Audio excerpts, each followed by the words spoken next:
Hello guys, welcome back to foodie friends. ನಾನು ಮೊನ್ನೆ ನನ್ನ ಫ್ರೆಂಡ್ ಮನೆಗೆ ಹೋಗಿದ್ದೆ. ನಾವು ಒಟ್ಟಿಗೆ ಕೆಲಸ ಮಾಡ್ತಿದ್ವಿ ಸ್ಕೂಲಲ್ಲಿ. ಈಗ ಅವ್ರಿಗೆ ಕೂಡ ರಿಟೈರ್ಮೆಂಟ್ ಆಯ್ತು. ನಾನು ಹೇಗೂ ಕೆಲಸ ಬಿಟ್ಟಿದ್ದೇನಲ್ಲ, ಅವ್ರಿಗೆ ಲಾಸ್ಟ್ ಇಯರ್ ರಿಟೈರ್ಮೆಂಟ್ ಆದದ್ದು. ಸೊ ಅವರ ಮನೆಗೆ ಹೋಗಿದ್ದೆ. ಅವ್ರು ನನ್ಗೆ ಚಿಕನ್ ಕಟ್ಲೆಟ್ ಹೇಗೆ ಮಾಡುದು ಅಂತ ಹೇಳಿಕೊಟ್ರು. ಅವರ ಸ್ಟೈಲ್, ನಾವು ಮಾಡುದು ಬೇರೆ ಸ್ಟೈಲ್, ಅವರು ಬೇರೆ ಸ್ಟೈಲ್ ಅಲ್ಲಿ ಮಾಡಿದ್ರು. ಅವರು ಆಕ್ಚುಲಿ ಆ ರೆಸಿಪಿ ಬೀಫ್ ಅಲ್ಲಿ ಅವರು ಮಾಡುದು. ಆ ರೆಸಿಪಿಯನ್ನು ಬೀಫ್ ಅಲ್ಲಿ ಮಾಡ್ಬೋದು. ಮಾಡಿದ್ರೆ ತುಂಬಾ ಒಳ್ಳೇದಂತೆ, ತುಂಬಾ ಒಳ್ಳೆ ಟೇಸ್ಟ್ ಬರ್ತದೆ ಅಂತೆ. ನಾನ್ ಬೀಫ್ ತಿನ್ನೋದಿಲ್ಲಲ್ಲ, ನಮ್ಮ ಮನೇಲಿ ಯಾರು ತಿನ್ನೋದಿಲ್ಲ. ಸೊ ಅವ್ರು ನನ್ಗೆ ಚಿಕನ್ ಅಲ್ಲಿ ಮಾಡಿಕೊಟ್ರು. ಈ ರೆಸಿಪಿ ಇವನ್ ನೀವು ಮಟನ್ ಅಲ್ಲಿ ಕೂಡ ಮಾಡ್ಬೋದು ಅಂತೆ. ಬೀಫ್, ಮಟನ್ ಮತ್ತೆ ಚಿಕನ್ ಅಲ್ಲಿ ಮಾಡ್ಬೋದು ಅಂತೆ. ಬನ್ನಿ ರೆಸಿಪಿಯನ್ನು ನೋಡುವ. ನಾನು ಇವತ್ತು ಚಿಕನ್ ಕಟ್ಲೆಟ್, ಅಂದ್ರೆ ನಾನಲ್ಲ ಮಾಡಿದ್ದು, ನನ್ನ ಫ್ರೆಂಡ್ ಮಾಡಿದ್ದು. ಅವರು ನಮ್ಗೆ ಹೇಳಿಕೊಡ್ತಾರೆ ಹೇಗೆ ಚಿಕನ್ ಕಟ್ಲೆಟ್ ಮಾಡುದು ಅಂತ. ಸೊ ಇದರ ರೆಸಿಪಿಯನ್ನು ನೋಡುವ ಬನ್ನಿ. ನಾನು ಹೇಳಿದಾಗೆ ಇದು ಇವನ್ ನೀವು ಬೀಫ್ ಅಲ್ಲಿ ಅಥವಾ ಮಟನ್ ಅಲ್ಲಿ ಕೂಡ ಮಾಡಬಹುದು.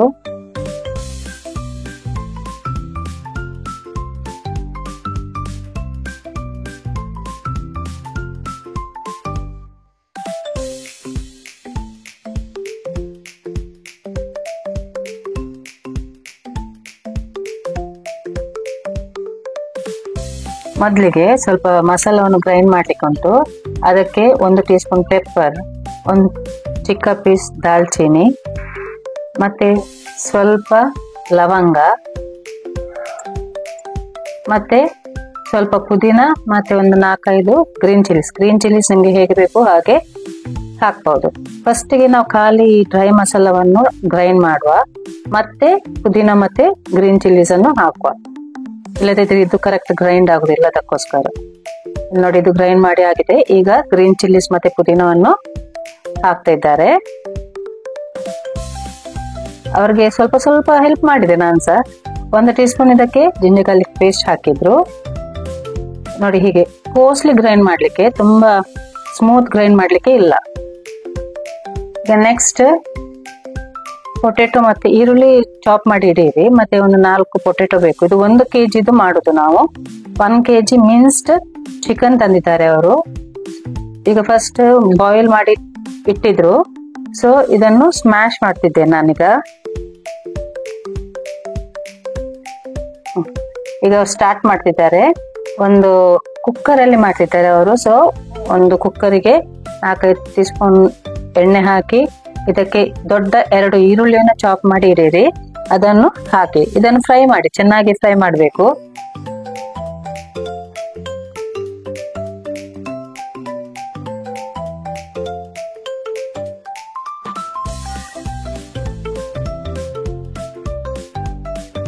ಈಗ ಇದಕ್ಕೆ ನಾವು ಗ್ರೈಂಡ್ ಮಾಡಿಟ್ಟ ಪೇಸ್ಟ್ ಅನ್ನು ಹಾಕಿ ಇದನ್ನು ಕೂಡ ಚೆನ್ನಾಗಿ ಮಿಕ್ಸ್ ಮಾಡಿ.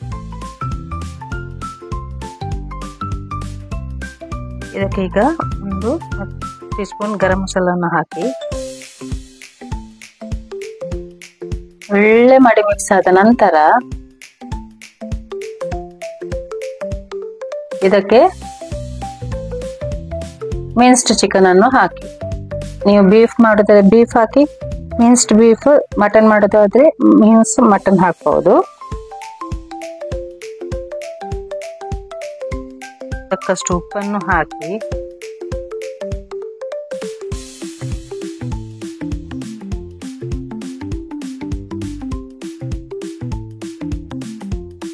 ಇದು ಚೆನ್ನಾಗಿ ಬೇಯಬೇಕು. ಈಗ ಒಳ್ಳೆ ಮಾಡಿ ಮಿಕ್ಸ್ ಮಾಡಿದ್ದಾರೆ. ಈಗ ಇದನ್ನು ಕವರ್ ಮಾಡಿ 1 ವಿಸಿಲ್ ಬರುವಷ್ಟು ಇಡ್ತಾರೆ.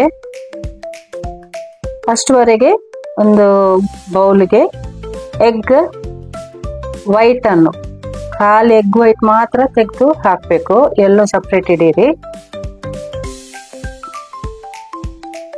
ಇದನ್ನು ಚೆನ್ನಾಗಿ ಬೀಟ್ ಮಾಡಿ, ಒಳ್ಳೆ ಬೀಟ್ ಮಾಡಿ, ಇಷ್ಟುವರೆಗೆ ಬೀಟ್ ಮಾಡಬೇಕು.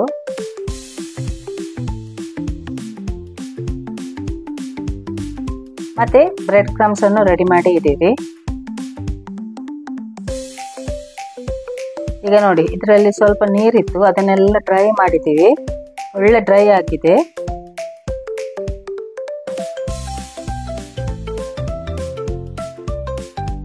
ನೋಡಿ, ಫುಲ್ಲಿ ಡ್ರೈ ಆಯಿತು.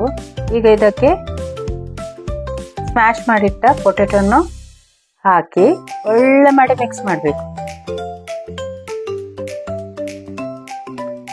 ನೋಡಿ, ಈಗ ನೋಡಿ ಒಳ್ಳೆ ಹಾಕಿ ಮಿಕ್ಸ್ ಆಗಿದೆ. ಈಗ ಇದು ನಾವು ಕಟ್ಲೆಟ್ ಶೇಪ್ಗೆ ಮಾಡುವ.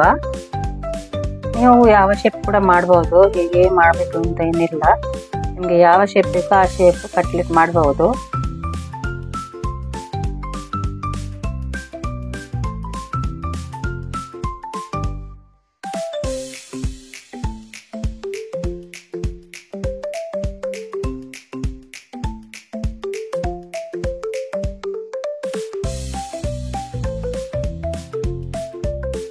ನೋಡಿ 1 kgಗೆ ಆಲ್ಮೋಸ್ಟ್ 23 ಕಟ್ಲೆಟ್ಸ್ ಆಗಿದೆ.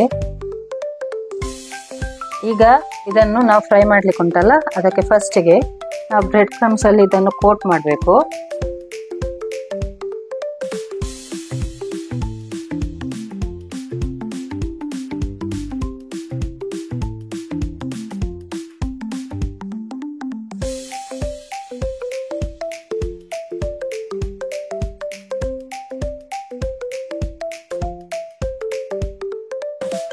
ನಂತರ ಎಗ್ಗಲ್ಲಿ ಡಿಪ್ ಮಾಡಿ ಫ್ರೈ ಮಾಡಬೇಕು ಆಯಿಲಲ್ಲಿ.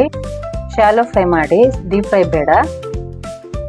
ಎರಡೂ ಸೈಡ್ ಚೆನ್ನಾಗಿ ಫ್ರೈ ಆಗಬೇಕು, ಗೋಲ್ಡನ್ ಬ್ರೌನ್ ತನಕ ಹಾಗೆ ಆಗಬೇಕು.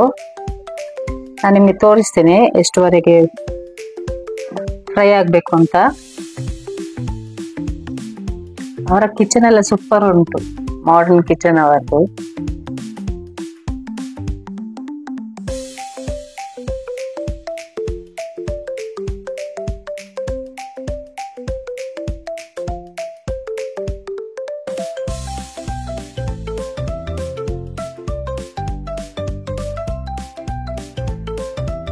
ನೋಡಿ, ಈಗ ಒಳ್ಳೆ ಮಾಡಿ ಫ್ರೈ ಆಗಿದೆ.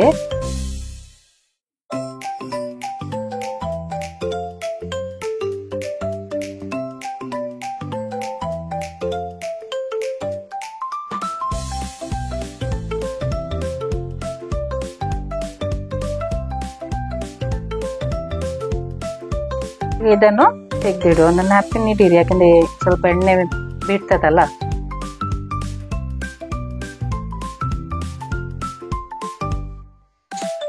ಒಳ್ಳೆಯಾಗಿ ಫ್ರೈ ಆಗಿ ನಮ್ಮ ಕಟ್ಲೆಟ್ ರೆಡಿ ಆಗಿದೆ. ಅದನ್ನು ನೋಡುವಾಗಲೇ ಬಾಯಲ್ಲಿ ನೀರು ಬರ್ತದೆ. ಇದನ್ನು ನಾನು ಪ್ಲೇಟಲ್ಲಿ ನಾನು ಅರೇಂಜ್ ಮಾಡ್ತೇನೆ.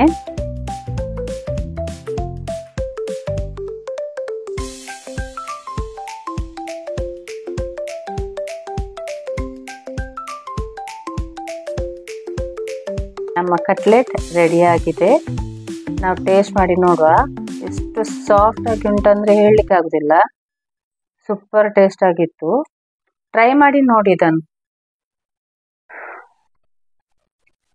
ಕಟ್ಲೆಟ್ ಆಕ್ಚುಲಿ ತುಂಬಾ ಸಾಫ್ಟ್ ಆಗಿತ್ತು. ತುಂಬಾ ಬಾಯಲ್ಲಿ ಇಡುವಾಗಲೇ ಅದು ತುಂಬಾ ಗೊತ್ತಾಗ್ತದೆ ತುಂಬಾ ಸಾಫ್ಟ್ ಉಂಟು ಅಂತ. ತುಂಬಾ ಒಳ್ಳೇದಾಗಿತ್ತು ಟೇಸ್ಟ್ ಎಲ್ಲ. ಅವರಿಗೆ ತುಂಬಾ ಥ್ಯಾಂಕ್ಸ್ ಮಾಡಿ ಕೊಟ್ಟದಕ್ಕೆ. ಇನ್ನೊಮ್ಮೆ ಕರೆದಿದ್ದಾರೆ ನನ್ನನ್ನು. ಎಂತ ನಾಳೆ ಹೋಗ್ಬೇಕೀಗ. ಏನು ಬೇಸನ್ ಲಡ್ಡು ಮಾಡ್ತಾರೆ ಅಂತ ಹೇಳಿದ್ದಾರೆ. ಸೊ ಹೋಗ್ಬೇಕು. ಈ ರೆಸಿಪಿಯನ್ನು ಟ್ರೈ ಮಾಡಿ. ಯಾರೆಲ್ಲ ಬೀಫ್ ತಿಂತೀರಿ, ಬೀಫ್ ಅಲ್ಲಿ ಕೂಡ ಟ್ರೈ ಮಾಡ್ಬೋದು ಈ ರೆಸಿಪಿಯನ್ನು. ಮತ್ತೆ ಇವನ್ ಮಟನ್ ಅಲ್ಲಿ ಕೂಡ ಟ್ರೈ ಮಾಡಿ. ಆದ್ರೆ ಕಮೆಂಟ್ ಹಾಕಿ. ಮತ್ತೆ ಈ ವಿಡಿಯೋ ಇಷ್ಟ ಆದ್ರೆ ಲೈಕ್ ಮಾಡಿ, ಶೇರ್ ಮಾಡಿ, ಸಬ್ಸ್ಕ್ರೈಬ್ ಮಾಡಿ. ಎಲ್ಲರಿಗೂ ಶೇರ್ ಮಾಡಿ ಪ್ಲೀಸ್. ಮತ್ತೆ ಯಾರೆಲ್ಲ ಸಬ್ಸ್ಕ್ರೈಬ್ ಆಗ್ಲಿಲ್ಲ ಪ್ಲೀಸ್ ಸಬ್ಸ್ಕ್ರೈಬ್ ಆಗಿ. Thank you.